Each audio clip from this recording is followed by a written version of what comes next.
gukuramo inda cyane cyane twihugura ku itegeko rigendanye no gukuramo inda nk'uko rigaragara kuri site ya Minisante. Aha ni ukugira ngo abantu babashe gusobanukirwa neza yuko mu by'ukuri mu Rwanda gukuramo inda ntibyemewe, ahubwo bamenye ngo icyo itegeko cyangwa iteka rya minisitiri riteganya ni iki. Ndagira ngo mbabwire yuko uyu munsi ntabwo aricyo kinzanye. Uyu munsi nje kuvuga ku kintu cyitwa ibisanza.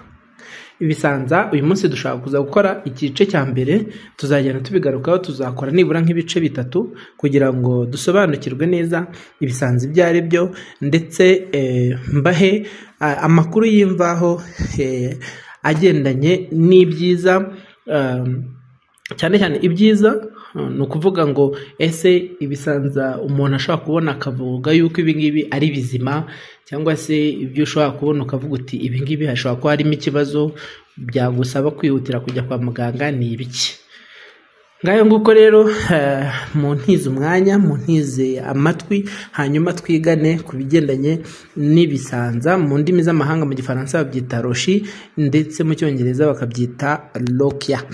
Ni ukuvuga ngo ibisanza ni amatembabuzi aturuka muri nyababyeyi igihe umubyeyi amaze kubyara. Uburyo wabyara ubwo ari bwo bwose, ushobora kubyara ubazwe cyangwa se kubyara bimwe twita kubyara neza.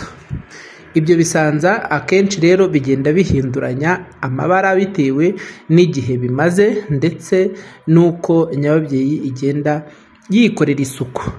Ni ukuvuga ngo iyo umubyeyi amaze kubyara hashobora kugaragara utunyangingo dutoya tugenda twangirika, cyane cyane aho ingobyi y'umwana yari iryamye.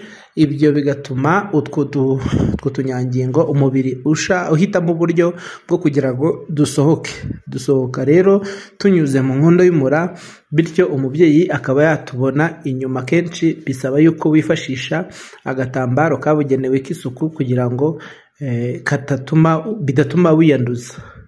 Ntabwo wabyitiranya n'imihango cyangwa se kuva, kubera yuko iyo ari ukuva amaraso aza atukuye cyane, ariko ibyo bisanza byo usanga amaraso asohoka ariko yo yijimye. Ni ukuvuga ngo ayo maraso yijimye aza nyuma y'uko umubyeyi yabyaye akenshi biba ari bizima.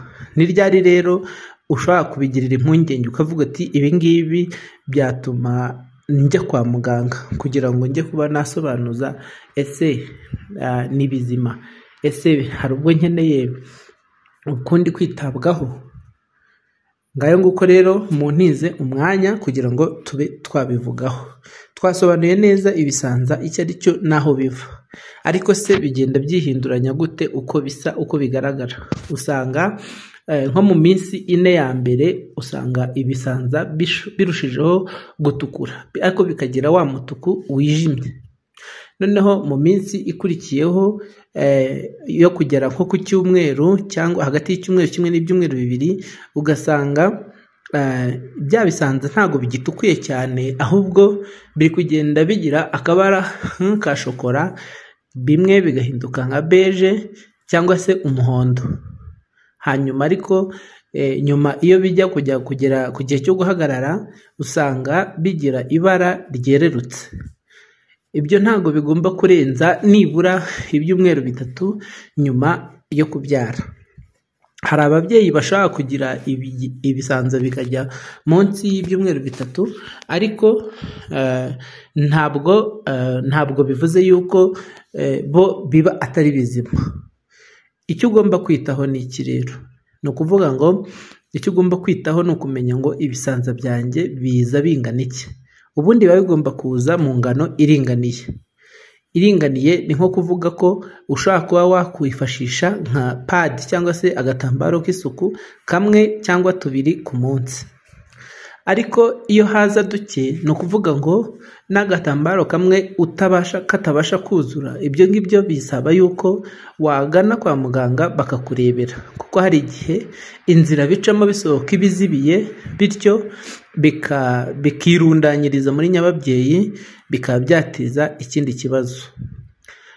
Ikindi ni igihe bisohoka ari byinshi cyane, ugasanga nko ku munsi uri kwifashisha udutambaro turenze 3 ku munsi. Hari ibintu bingahe bigeze kuri 2 cyangwa 3 bishoboka. iyo biza ari byinshi rero akenshi icyo biba bivuze bishobora gusobanura ko mu by'ukuri inyababyeyi itigeze yegerana ku buryo buhagije, bityo umubyeyi akaba yarakomeje kuva.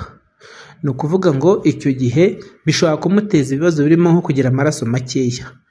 Iyo rero bikomeje kuza ari byinshi, icyo gihe nabwo usabwa kwihutira kugana kwa muganga kugira ngo bagusuzume barebe uko uhagaze.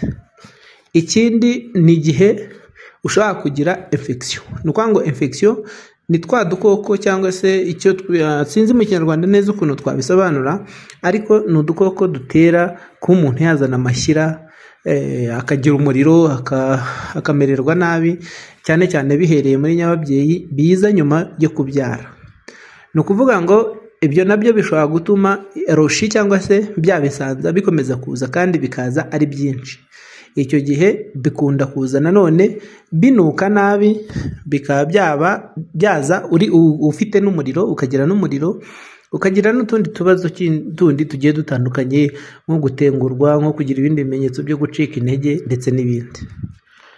Ngayo nguko rero ibyo iyo ubibonye icyo wihutira kugana kwa muganga kugira ngo barebe icyo bashobora kuba bagufasha, cyane cyane kugira ngo barebe niba nta giteye impungenge kirimo.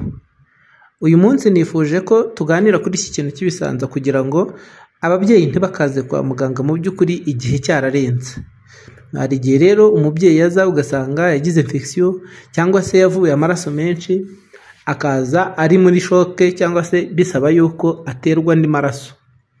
Ndabagira inama rero yo kuba igihe cyose ubonye ibimenyetso, yaba twaba rutusanza tuza ari duke cyane dukabije, nabyo bisaba yuko wajya kwa muganga bakakurebera, cyangwa se byaza ari byinshi cyane bikabije, nanone bisaba ko ujya kwa muganga bakakurebera kugira ngo bagufashe. Nk'uko mubizi, Dr. Richard Official twayishyizeho kugira ngo twungurane ibitekerezo ku bigendanye n'ubuzima, cyane cyane ubuzima bw'umubyeyi, hanyuma ufite icyo abaza nawe akaba yatubaza muri comment. Ikindi kandi dushyiramo na nimero yacu ya WhatsApp, ufite ikibazo ushobora kutwandikira kuri WhatsApp kandi turagusubiza.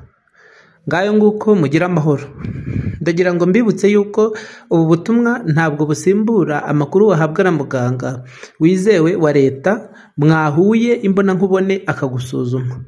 Aba ari kugira ngo twigishe abantu babashe kugira amakuru y'ibanze, bityo babe banayaheraho bajya kwisuzumisha mu buryo bwizewe. Murakoze, murakarama. Dukomeje kandi kubasaba gukora comment, gusharinga no gukora subscribe kuri channel yacu kugira ngo dukomeze natwe tuzamuke ibi biganiro bigere kuri benshi bashoboka. Ngaho murakoze, ciao.